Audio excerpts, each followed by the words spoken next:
ఓం శ్రీ గురుభ్యో నమః. మహారాజా ప్రభుత్వ సంస్కృత కళాశాల విజయనగరం తరపున ప్రస్తుత వాటర్లకు భావి భారత వాటర్లకు 15వ జాతీయ వాటర్ల దినోత్సవ శుభాకాంక్షలు, ముందస్తు గణతంత్ర దినోత్సవ శుభాకాంక్షలు. వాటర్ల దినోత్సవ ఉపన్యాసానికి అందరికీ స్వాగతం. భారతదేశం ప్రపంచంలోకెల్లా అత్యంత పెద్ద ప్రజాస్వామిక దేశం. ప్రజాస్వామ్య సౌధానికి ఎన్నికలే పునాది. ప్రతి 5 సంవత్సరాలకు ఒకసారి కేంద్ర రాష్ట్ర స్థానిక ప్రభుత్వాలకు ఓటు అనే వజ్రాయుధం ద్వారా ఎన్నికలు జరపబడి ప్రభుత్వాలు ఏర్పాటు చేయబడతాయి. ప్రభుత్వాలు కొనసాగడానికి, ప్రభుత్వాలు ఏర్పడడానికి, ప్రభుత్వాలు పతనం కావడానికి ఓటే ప్రధాన కారణం. కావున ప్రతి భారతీయ పౌరుడు తన ఓటు అనే వజ్రాయుధాన్ని ఉపయోగించుకొని బలమైన ప్రభుత్వాన్ని ఏర్పాటు చేసి ప్రజాస్వామిక సుస్థిరతకు కృషి చేయవలసిన అవసరము ఎంతైనా ఉంది.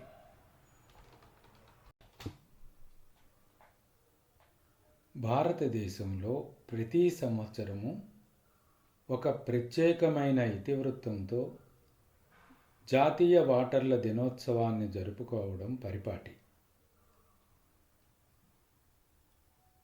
2025 జనవరి 25 నాటికి భారత ఎన్నికల సంఘం ఏర్పడి 75 సంవత్సరాలు పూర్తయిన సందర్భాన్ని పురస్కరించుకొని నేడు ఓటు వేయడం కంటే మేలైనదేదీ లేదు, నేను తప్పనిసరిగా ఓటు వేస్తాను అన్న నినాదంతో 15వ జాతీయ వాటర్ల దినోత్సవాన్ని జరుపుకుంటున్నాం.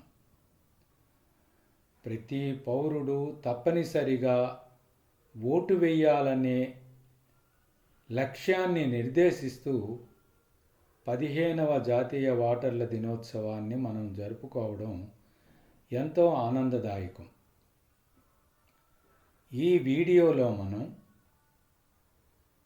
సార్వత్రిక వయోజన ఓటింగ్ హక్కు, ఎన్నికల సంఘ ఏర్పాటు, జాతీయ వాటర్ల దినోత్సవ చరిత్ర, వాటర్ల దినోత్సవ లక్ష్యాలు, వాటర్ల దినోత్సవ ప్రాధాన్యత మొదలగు అంశాలను కూలంకషంగా పరిశీలిస్తాం. భారతదేశం ప్రపంచంలోకెల్లా అతి పెద్ద విజయవంతమైన ప్రజాస్వామిక రాజ్యం. భారత ప్రజాస్వామ్యం విజయవంతం కావడానికి గతంలో జరిగిన ఎన్నికలే కారణం. ఎన్నికలు భారత ప్రజాస్వామ్యానికి వెన్నెముక వంటివి. ప్రభుత్వాలు ఏర్పడడానికి, విజయవంతంగా నిర్వహింపబడడానికి గతంలో జరిగిన ఎన్నికలు తోడ్పడ్డాయని మనకి స్పష్టమవుతుంది. భారత రాజ్యాంగంలోని 15వ భాగంలో 324వ నిబంధన ప్రకారం మొదటి గణతంత్ర దినోత్సవానికి ఒకరోజు ముందే 25 జనవరి 1950 నాడు భారతదేశములో ఎన్నికల సంఘాన్ని ఏర్పాటు చేయడం జరిగింది. ఈ ఎన్నికల సంఘము కేంద్రములోని లోక్సభ, రాజ్యసభ, రాష్ట్ర శాసనసభలు, రాష్ట్రపతి, ఉపరాష్ట్రపతి వంటి ఎన్నికలను విజయవంతంగా నిర్వహిస్తూ వస్తుంది. భారత రాజ్యాంగంలోని 325, 26 నిబంధనల ప్రకారం 21 సంవత్సరాలు నిండిన భారత పౌరులందరికీ సార్వత్రిక వయోజన ఓటింగు హక్కు కల్పించడం జరిగింది. అయితే భారత రాజకీయాలలో యువతకు భాగస్వామ్యం కల్పించాలన్న లక్ష్యంతో 1988లో 61వ రాజ్యాంగ సవరణ ద్వారా ఓటింగ్ వయస్సును 21 సంవత్సరాల నుండి 18 సంవత్సరాలకు తగ్గించడం జరిగింది. ఓటు చాలా విలువైనది. అబ్రహాం లింకన్ అభిప్రాయం ప్రకారం బ్యాలెట్ బుల్లెట్ కంటే శక్తివంతమైనది. అందుకే ఓటు విలువను గుర్తించి భారత ప్రభుత్వం ఓటర్ల దినాన్ని జరుపుకోవడానికి నిర్ణయించింది. 18 సంవత్సరాలు పూర్తి చేసుకున్న భారత పౌరులందరికీ 325, 326 రాజ్యాంగ నిబంధనల ప్రకారము కుల, మత, వర్ణ, వర్గ, లింగ, భాష, ప్రాంతాలకు అతీతంగా సార్వత్రిక వయోజన ఓటింగ్ హక్కు కల్పించినప్పటికీ 2010 నాటికి 6 దశాబ్దాల ఎన్నికల సంఘ చరిత్రలో కేంద్ర రాష్ట్ర ప్రభుత్వాలకు జరిపిన ఎన్నికలలో ఓటింగు శాతం పెరగకపోవడం, అర్హులైన వారు ఓటు నమోదుకు దూరంగా ఉండడం, ఓటర్లలో చైతన్యము లోపించడం ఎన్నికల సంఘం గమనించింది. ఓటర్లను చైతన్యపరచడానికి జాతీయ ఓటర్ల దినోత్సవాన్ని నిర్వహించాలని ఎన్నికల సంఘం కేంద్ర ప్రభుత్వానికి సూచించింది. 2011లో 61వ గణతంత్ర వేడుకలను పురస్కరించుకొని భారతదేశములో ఓటు ప్రాధాన్యతను తెలియచేయటానికి, ఓటర్లకు అవసరమైన చైతన్యాన్ని నింపడానికి అనుకూలముగా ప్రతి ఏటా జాతీయ ఓటర్ల దినోత్సవాన్ని నిర్వహించాలని కేంద్ర ప్రభుత్వం తీర్మానించింది. ఓటర్ల దినోత్సవం నాడు నూతన ఓటర్లకు ఓటరు కార్డులను పంపిణీ చేయడం, వివిధ వర్గాల ఓటర్లను సత్కరించడం, ఎన్నికలలో సేవలందించిన వారిని వివిధ పురస్కారాలతో సత్కరించడం వంటి కార్యకలాపాలు నిర్వహించాలని కేంద్ర ప్రభుత్వం నిర్ణయించింది. ఫలితంగా 2011లో ఆనాటి రాష్ట్రపతి శ్రీమతి ప్రతిభా పాటిల్ ముఖ్య అతిథిగా మొదటి జాతీయ ఓటర్ల దినోత్సవాన్ని నిర్వహించారు. అర్హులైన వారందరినీ నూతన ఓటర్లుగా నమోదు చేయడం, నమోదు కాబడిన యువ ఓటర్లంతా ఓటింగులో పాల్గొనేటట్టు చేయడం, ఓటర్లలో మరింత చైతన్యం నింపడం, ఓటింగ్ శాతాన్ని పెంపొందించడం వంటి లక్ష్యాలతో ఎన్నికల సంఘం ఓటర్ల దినోత్సవాలను జరుపుతూ భారతీయ ఓటర్లను ప్రోత్సహిస్తూ ఉంది. మనం ఎందుకు ఓటేయాలి, ఓటు హక్కు ప్రాధాన్యత ఏమిటి అన్న ప్రశ్నలకు సమాధానం చెప్పే ప్రయత్నం చేస్తాను. ఓటు హక్కు భారత రాజ్యాంగం కల్పించిన ఒక మౌలిక హక్కు. ప్రపంచంలోని చాలా దేశాలు కల్పించని సార్వత్రిక వయోజన ఓటింగ్ హక్కును భారత రాజ్యాంగం మనకు అందించింది. దానిని వినియోగించుకోవడం మన బాధ్యత. నిజానికి ఓటు ప్రజాస్వామ్యానికి జీవనాడి. ప్రజాస్వామ్యం సఫలీకృతం కావాలంటే ప్రతి ఒక్కరూ ఓటు చేయవలసిన అవసరం ఉంది.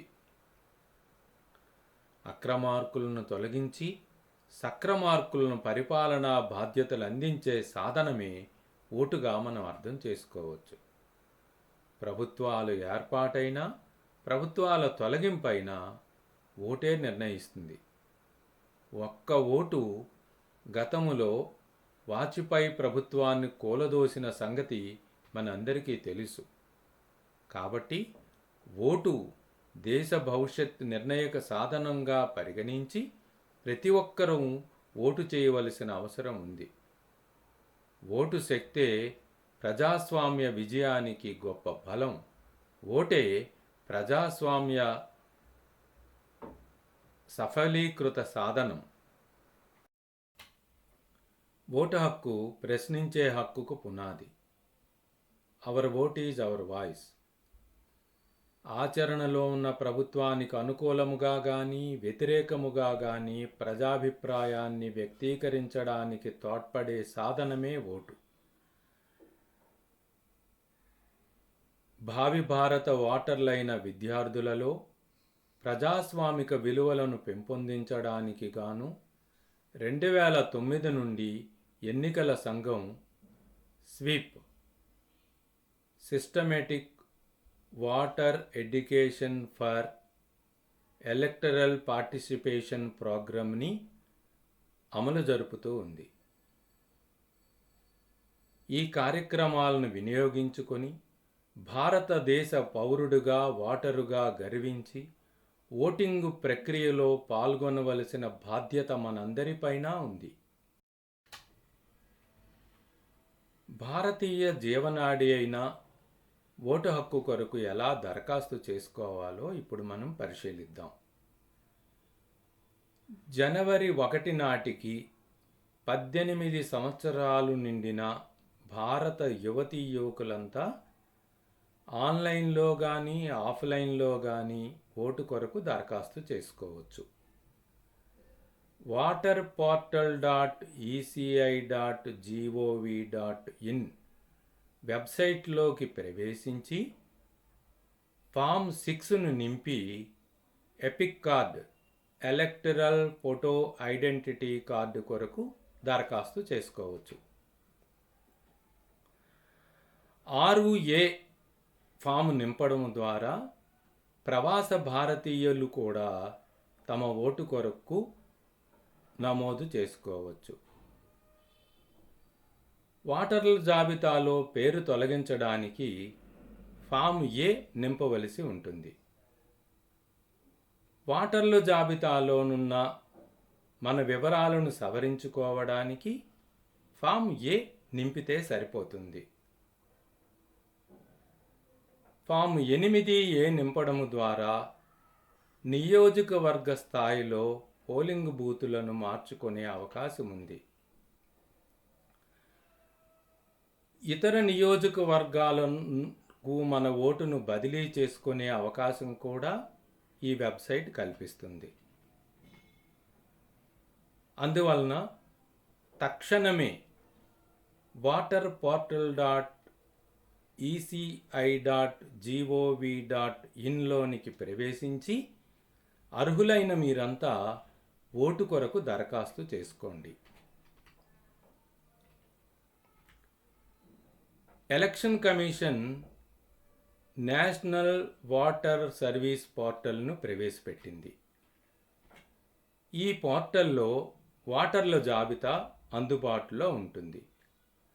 మన నియోజకవర్గ వివరాలు, పోలింగ్ బూత్ వివరాలు అన్నీ కూడా ఈ వెబ్సైట్లో పొందుపరచబడి ఉంటాయి. ఉచిత ఫోన్ నెంబర్ 1950కి ఫోన్ చేసి కూడా మన ఓటు కార్డుకు సంబంధించిన మన వివరాలను పొందవచ్చు. అంతేకాదు వాటర్ హెల్ప్ లైన్ యాప్ కూడా ఆండ్రాయిడ్ కొరకు రూపొందించి ఎన్నికల కమిషన్ ప్లేస్టోర్లో పొందుపరిచినది. దానిని డౌన్లోడ్ చేసి కూడా మన ఓటర్ జాబితాలో మన యొక్క ఓటర్ స్థితిని తెలుసుకోవడానికి అవకాశం ఉంది. ఎన్నికల సంఘం కల్పించే ఈ సౌకర్యాలను సద్వినియోగం చేసుకోవలసిన బాధ్యత మన అందరిపైన ఉంది. భారత ప్రజాస్వామ్యాన్ని బలోపేతం చేయడానికి మనం ఏం చేయాలో చూద్దాం. జనవరి 1వ తేదీ నాటికి 18 సంవత్సరాలు పూర్తయిన ప్రతి ఒక్కరూ ఆన్లైన్లో కానీ ఆఫ్లైన్లో కానీ ఓటు కొరకు దరఖాస్తు చేసుకోవాలి. 18 సంవత్సరాలు పూర్తయిన మీ మిత్రులందరినీ ఓటర్ల జాబితాలో చేర్పించే ప్రయత్నం చెయ్యాలి. ప్రతి ఎన్నికలలోనూ ఏ ప్రభావానికి లోను కాకుండా తప్పనిసరిగా ఓటు వెయ్యాలి. నిరాసక్తతతో ఉన్న ఓటర్లను ఓటు వినియోగానికి ఎన్నికల సమయంలో ప్రోత్సహించాలి. నోటాపై అవగాహన కల్పించాలి. ఎన్నికల సమయంలో వృద్ధులను, అంగవైకల్యము గల వారిని ఓటు వేయించడంలో సహకరించాలి.